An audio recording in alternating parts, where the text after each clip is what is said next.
World cup final അങ്ങനെ കഴിഞ്ഞിരിക്കുകയാണ്. FIFA world cup 2026. എന്താ പറയുക, ഇന്ന് രാവിലെ വെളുപ്പിനെ കഴിഞ്ഞപ്പോൾ തന്നെ വന്നൊരു വീഡിയോ ചെയ്യണമെന്നൊക്കെ ഉണ്ടായിരുന്നു. പക്ഷേ എന്തോ ഒരു ആസ് എൻ അർജൻറ്റീന ഫാൻ ഭയങ്കര വിഷമത്തിലായിരുന്നു. വിഷമം എന്ന് വെച്ച് കഴിഞ്ഞാൽ ഞാൻ അതിഭീകരമായി ഫുട്ബോൾ ഫോളോ ചെയ്യുന്ന ആളൊന്നുമല്ല. ബട്ട് സ്റ്റിൽ മെസ്സിയെ ഇഷ്ടമാണ്. മെസ്സിയെ കാരണം അർജൻറ്റീന ടീമിനെ ഇഷ്ടമാണ്. സ്കലോണിയെ ഇഷ്ടമാണ്. അങ്ങനെ ഓരോരുത്തരായി എമി മാർട്ടിനസ്, അൽവാരസ്, ഫെർണാണ്ടസ്, ഇന്നലെ കുറച്ച് ഇടിയൊക്കെ ഉണ്ടാക്കിയെങ്കിലും പരദേശ്, അങ്ങനെ എല്ലാവരെയും ഇഷ്ടപ്പെട്ടു വന്ന ഒരു കുഞ്ഞു ഫുട്ബോൾ ആരാധകനായിരുന്നു. ഒന്നും പറയാനില്ലടാ, ഈ സ്പെയിൻ കിഡിലുമായിട്ട് കളിച്ച്. ഈ കളി സ്പെയിൻ ജയിച്ചില്ലായിരുന്നെങ്കിൽ നമുക്ക് കൂടി വിഷമമായിരുന്നു സത്യം പറഞ്ഞു കഴിഞ്ഞാൽ. അത്രയും കിഡിലുമായിട്ട് അർജൻറ്റീനയെ പൂട്ടി, അതാണ് പറയാനുള്ളത്. ബോൾ കാലി കിട്ടിയാലേ ഗോളടിക്കാൻ പറ്റുള്ളൂ. അത്രയും കിടിലൻ കളിയാണ് അവന്മാരെ കളിച്ചത്, അത്ര കിടിലൻ എന്ന് വെച്ച് കഴിഞ്ഞാൽ. ഫസ്റ്റ് ഒരു 5 മിനിറ്റ് കഴിഞ്ഞപ്പോൾ തന്നെ സ്പെയിൻ എങ്ങനെയാണ് കളിക്കുന്നതെന്ന് ഭയങ്കരമായിട്ട് എവിഡൻ്റ് ആയിരുന്നു. അവന്മാരം കൊണ്ടുപോവാണ് കളി.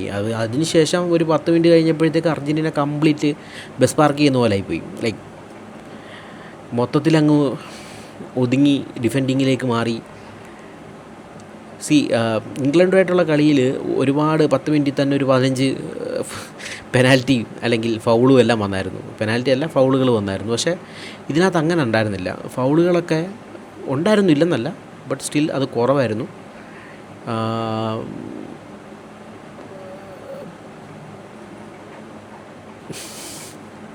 എന്ത് പറയാനാണ്, നല്ലോണം അവർ കളിച്ചു, അതാണ് മെയിനായിട്ട് പറയാനുള്ളത്. കിടിലമായിട്ട് അവർ കളിച്ച് കിടിലമായിട്ട് നേടിയൊരു വേൾഡ് കപ്പ്. മെസ്സിക്ക് കിട്ടാത്തതിൽ എനിക്ക് ഭയങ്കര വിഷമമുണ്ട്. അതുപോലെ തന്നെ ഗോൾഡൻ ബോളും അത് മെസ്സി തന്നെ ആയിരുന്നു ഡിസർവിങ് എന്നാണ് എനിക്കിപ്പോഴും ഫീൽ ചെയ്യുന്നത്. ലൈക്ക് 8.9 9.2 അങ്ങോട്ട് റേറ്റിംഗ് ഉണ്ട് മെസ്സിക്ക്.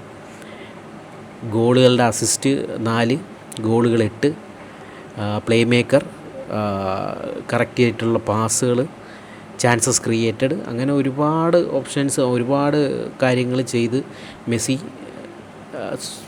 പുള്ളിക്കാരൻ്റെ ഷോൾഡറിലാണ് അർജൻറ്റീനയെ ഫൈനലിൽ വരുത്തിച്ചത്. നിങ്ങൾക്ക് ഓൾറെഡി തന്നെ അറിയാം. ലൈക്ക് സെമി ഫൈനലാണെങ്കിലും 2 കിടിലൻ അസിസ്റ്റുകൾ, അങ്ങനെ പുള്ളിക്കാരനാണ് കൊണ്ടുവന്ന് അർജൻറ്റീന ഇത്ര ഫൈനലിൽ കൊണ്ടെത്തിച്ചത്. പുള്ളിക്ക് ഇത്രയും കിടിലമായിട്ട് കളിച്ചിട്ട് ലാസ്റ്റ് ഗോൾഡൻ ബോൾ പോലും കിട്ടാത്തതിൽ ഒരു വിഷമമുണ്ട്. അവസാനം എംബാപ്പയ്ക്ക് ഒരു ഫ്രണ്ട്ലി മാച്ചസിൽ 2 ഗോളുകൾ കിട്ടുന്നു, ഗോൾഡൻ ബൂട്ടും പോകുന്നു. ഇതിലൊന്നും പിക്ചറിലൊന്നും ഇല്ലാത്ത ഒരാൾ വന്നിട്ട് ഗോൾഡൻ ബോൾ വാങ്ങിയിട്ട് പോകുന്നു. ഇറ്റ് ഹാപ്പൻസ്, അത്ര എനിക്ക് പറയാനുള്ളൂ. ലൈക്ക് എന്നും പറഞ്ഞിട്ട് നമ്മളിപ്പോൾ അറിയാമല്ലോ, ലൈക്ക് ഇനി ഫ്യൂച്ചറിൽ ഈ സംഭവം എടുത്ത് നോക്കുന്ന സമയത്ത് ഈ കളി കണ്ട ആരും എന്തായാലും ഒരിക്കലും ഇത് മറ്റേ ആളാണ് ഡിസർവിങ് എന്ന് പറയില്ല. അത്രയ്ക്ക് കിടിലമായിട്ട് മെസ്സി കളിച്ചിട്ടുണ്ടായിരുന്നു. അതിലൊക്കെ ചെറിയൊരു വിഷമമുണ്ട്. ബട്ട് നമ്മൾ റിയാലിറ്റി അക്സെപ്റ്റ് ചെയ്യണമല്ലോ. കളി തോറ്റു, ബട്ട് അത് വൺ സൈഡഡ് ആയിപ്പോയി എന്നുള്ളൊരു ഒരു വിഷമം മാത്രമാണ് അവസാനിക്കുന്നത്. ഇപ്പം കളി നോക്കുകയാണെങ്കിൽ 2 മണിക്കൂർ മൊത്തത്തിൽ കളിച്ചെങ്കിലും വേറെ ഏത് ടീമായിരുന്നെങ്കിലും അവിടെ അറ്റ്ലീസ്റ്റ് ഒരു 5 ഗോളെങ്കിലും ഇടാൻ അർജൻറ്റീനയ്ക്ക് ആയതുകൊണ്ട് മാത്രമാണ് അവിടെ ഒറ്റ ഗോളിനകത്ത് നിന്നത്. അതാണ് എനിക്ക് ഫീൽ ചെയ്തത്. മേ ബി കേപ്പ് വെർദെ ആണെങ്കിലും അവന്മാർ കിടിലായിട്ട് പിടിച്ചിരുന്നു, ഇല്ലെന്നല്ല, കിടിലമായിട്ട് പിടിച്ചിരുന്നു. പക്ഷേ ആ കേപ്പ് വെർദെക്കെതിരെ കളിച്ച സ്പെയിനൊന്നും അല്ല ഇപ്പം കണ്ടത് ഫൈനലിൽ. അത്രയും ആ ഒരു യങ് ബ്ലഡ് എന്നൊക്കെ പറഞ്ഞില്ലേ, അവന്മാരെല്ലാം അങ്ങ് ആദ്യം തൊട്ട് 120ാമത്തെ മിനിറ്റ് വരെ അവന്മാർ ചാടി നിൽക്കുകയായിരുന്നു. ഒരു ക്ഷീണമില്ല, ഒന്നുമില്ല. അവന്മാരിങ്ങനെ ഓടി മതിയാകാതെ നിൽക്കുന്ന ഒരു ടീം. അത് കിഡിലുമായിട്ട് അവന്മാർ ചേഞ്ച് ചെയ്ത്. അതുപോലെ തന്നെ അർജൻറ്റീനിയൻ അറ്റാക്കിങ്ങിൻ്റെ ഒരു പ്രശ്നം എന്ന് വെച്ച് കഴിഞ്ഞാൽ പോയിട്ട് സ്ലോ ചെയ്തിട്ട് പിന്നാണ് ഗോളുകൾ ഗ്യാപ്പ് കണ്ടെത്തി ഗോളടിക്കുന്നത്. അത് ഇവന്മാരെ കാര്യമായിട്ട് അങ്ങ് എക്സ്പ്ലോയിറ്റ് ചെയ്തു. അതാണ് എനിക്ക് കളി കണ്ടപ്പോൾ എനിക്ക് തോന്നിയത്. ലൈക്ക് ഇപ്പോൾ പറയുകയാണെങ്കിൽ ഇതേപോലെ വെച്ചുകൊണ്ട് ഇരിക്കുന്ന പരിപാടിയൊന്നുമില്ല സ്പെയിൻ്റെ അർജൻറ്റീനയുടെ കളി ഏകദേശം ഒരേപോലെയാണ്.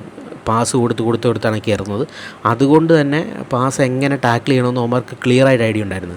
വിത്തിൻ 9 സെക്കൻഡ്സ് ഓർ 8 സെക്കൻഡ്സ് അവന്മാർ ടാക്കിൾ ചെയ്ത് ബോൾ തിരിച്ച് പിടിക്കാൻ ഉള്ള പരിപാടി അവന്മാർ ചെയ്യുമായിരുന്നു. പിന്നെ അതുപോലെ തന്നെ അർജൻറ്റീനയുടെ സൈഡിൽ നോക്കുമ്പോൾ ഇതേ ഗെയിം തന്നെ അവർ കളിക്കുന്നുണ്ട്. എങ്ങനെ ഡിഫെൻസ് ചെയ്യണമെന്ന് അവർക്ക് നല്ല വിവരം ഉണ്ടായിരുന്നു. അതുകൊണ്ട് തന്നെ ഡിഫെൻഡിങ് കിഡിലുമായിരുന്നു. ഒരു രക്ഷയില്ലാത്ത ഡിഫെൻഡ് ചെയ്യായിരുന്നു. പ്രത്യേകിച്ച് എടുത്ത് പറയേണ്ടത് എമി മാർട്ടിനസ്. മച്ചാനില്ലായിരുന്നെങ്കിൽ 11 ഗോളാണ് പുള്ളിക്കാരൻ തടഞ്ഞിട്ടിരുന്നത് ഓൺ ടാർഗറ്റ്. പുള്ളി ഇല്ലായിരുന്നെങ്കിൽ വള്ളിയായിരുന്നു സത്യം പറഞ്ഞ്. പിന്നെ തല കുനിച്ച് നടക്കേണ്ടി വന്നതിന് അത്രയ്ക്ക് കിഡിലൻ കീപ്പിംഗ് ആയിരുന്നു. ഒരു രക്ഷയില്ലാത്ത ഗോൾ കീപ്പിംഗ് ആയിരുന്നു. അതിന് ഭയങ്കര ഷൗട്ട് ഔട്ട് പുള്ളിക്കാരന്. പുള്ളി അസാധ്യ കളി ഇതുവരെ കളിച്ചതിൽ ഏറ്റവും കിടിലായിട്ടുള്ള കളിയാണ് എമി മാർട്ടിനസ് ഇന്നലെ കളിച്ചത്. ഒന്നും പറയാനില്ല. ഡിഫെൻഡിങ്ങും അത്യാവശ്യം കുഴപ്പമില്ലാത്ത ഡിഫെൻഡിങ് ആയിരുന്നു. പിന്നെ അവസാനമൊക്കെ കയ്യാങ്കളിയിലേക്ക് പോയെങ്കിലും അർജൻറ്റീനയുടെ ഡിഫെൻഡിങ് നല്ല നൈസായിരുന്നു. അതുകൊണ്ടാണ് ഇത്രയും ഇതിലേക്ക് കുറഞ്ഞത്. അല്ലെങ്കിൽ ഇത് കൂടുതൽ ഷോട്ടുകളും ഒരു കൂട്ടപ്പൊരിച്ചിലായിരുന്നു ഇതിൻ്റെ ഫ്രണ്ടിൽ, ഗോൾ പോസ്റ്റിൻ്റെ ഫ്രണ്ടിൽ. ബട്ട് സ്റ്റിൽ അവന്മാർ ടാക്കിൾ ചെയ്തെടുത്ത് കളയാൻ പല പ്രാവശ്യവും അവന്മാർക്ക് പറ്റി. കൂടുതൽ കയ്യിലേക്ക് നൂത്തടിക്കാൻ അവന്മാർക്കൊരു ചാൻസ് കൊടുത്തില്ല. ബട്ട് സ്റ്റിൽ നല്ലൊരു ഗെയിമായിരുന്നു. എന്താ പറയുക, ഒന്നും പറയാനില്ല. ഗെയിം തോറ്റു. ഇനി അടുത്ത വിഷമം എന്ന് വെച്ച് കഴിഞ്ഞാൽ അടുത്ത വേൾഡ് കപ്പിന് മെസ്സി ഉണ്ടാകത്തില്ല. അപ്പം പുള്ളിക്കാരൻ്റെ മാച്ചസ് ഇനി കാണാൻ പറ്റില്ല. ഉണ്ടാവില്ലയോ എന്ന് പുള്ളിക്കാരൻ അനൗൺസ് ചെയ്തിട്ടില്ല എന്നാണ് എൻ്റെ വിശ്വാസം. ബട്ട് സ്റ്റിൽ ഉണ്ടാവാൻ ചാൻസ് കുറവാണ്. ഇപ്പം 39 വയസ്സായി, ഇനി 43 വയസ്സാവും. എൻ്റെ ആഗ്രഹം പുള്ളി തിരിച്ചു വരണമെന്നാണ്. ഈ ടാലൻ്റ് എന്നൊന്നും പറയുന്ന സാധനം നമുക്ക് അങ്ങനെ അങ്ങ് പോകുന്നൊന്നല്ലല്ലോ. പുള്ളി അവർക്ക് ഒരു എന്താ പറയുക, അടങ്ങാത്ത ദാഹം എന്ന് പറയുന്നൊരു സംഭവം ഉണ്ടാവും. ഓക്കെ, ഇത്രയും കിടിലമായിട്ട് ടീം ഇപ്പോൾ നിൽക്കുന്നത് കൊണ്ട് അടിപൊളിയായിട്ട് തിരിച്ചു വരാനും അവർക്ക് പറ്റും എന്നാണ് എനിക്ക് വിശ്വസിക്കാൻ പറ്റുന്നത്. ഫ്രാൻസ് കിടിലൻ ശക്തിയായിരുന്നു. അവരെ ഇംഗ്ലണ്ട് അതിനേക്കാളും കിടിലായിരുന്നു. അവരെല്ലാം പിന്തള്ളി ഫൈനലിലെത്തുകയും കഴിഞ്ഞ വർഷവും ഫൈനലിലെത്തി. അങ്ങനെ ഒരു കിടിലൻ ടീമാണ് ഇപ്പോൾ നിൽക്കുന്നത്. മെസ്സിയും കൂടെ വിചാരിച്ച് കഴിഞ്ഞാൽ, മെസ്സിയാണ് അതിൻ്റെ നെടുന്തൂൺ. അപ്പം പുള്ളിക്കാരനും കൂടെ വിചാരിച്ച് കഴിഞ്ഞാൽ തീർച്ചയായിട്ടും കിടിലമായിട്ട് 4 വർഷത്തിന് ശേഷമുള്ള വീണ്ടും വേൾഡ് കപ്പ് കളിക്കാൻ പറ്റും എന്നാണ് എനിക്ക് വിശ്വസിക്കുന്നത്. പരിക്കൊന്നും വന്നില്ലെങ്കിൽ അങ്ങനെ പറ്റട്ടെ. ഇനിയും പുള്ളിക്കാരൻ്റെ കളികൾ നമുക്ക് കാണാൻ പറ്റട്ടെ. അതേ ഇപ്പം എനിക്ക് പറയാനുള്ളൂ. Well played Spain, well played. അതൊരു ടീം വർക്കായിരുന്നു, കംപ്ലീറ്റ്ലി ടീം വർക്ക്. അടിപൊളിയായിട്ട് കളിച്ചു.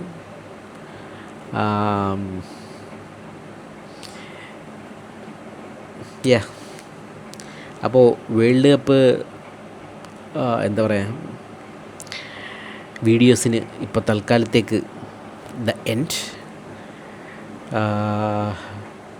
ഓക്കെ, നമുക്ക് ഇനി മൂവീസ്, ഇനി അടുത്തത് ബ്രാൻഡ് ന്യൂ ഡേ ഇറങ്ങുന്നുണ്ട് ഈ വ്യാഴാഴ്ച നൈറ്റ് ഞാൻ കാണാൻ പോകുന്നുണ്ട്. അപ്പോൾ അതിനെക്കുറിച്ചുള്ള വീഡിയോ വരാം. പിന്നെ അതുപോലെ തന്നെ ഒഡീസി കാണാൻ പറ്റിയില്ല, ഒന്ന് കാണണം.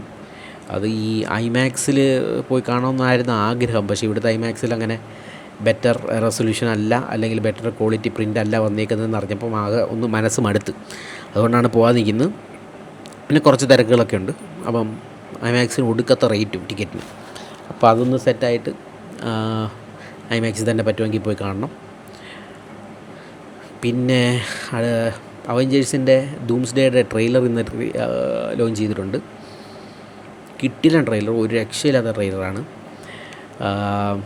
സംഭവം അതിനകത്ത് അവസാനം കാണിക്കുന്ന ആളുടെ കുറിച്ച് കുറച്ച് റൂമേഴ്സൊക്കെ ഓൾറെഡി പുള്ളിയുടെ ബോഡി ഷേപ്പിൻ്റെ കാര്യങ്ങളൊക്കെ പറഞ്ഞിട്ട് റൂമേഴ്സൊക്കെ വന്നതുകൊണ്ട് പുള്ളി ഉണ്ടായിരിക്കും എന്നുള്ളൊരു ചാൻസ് ഇതുണ്ടായിരുന്നു.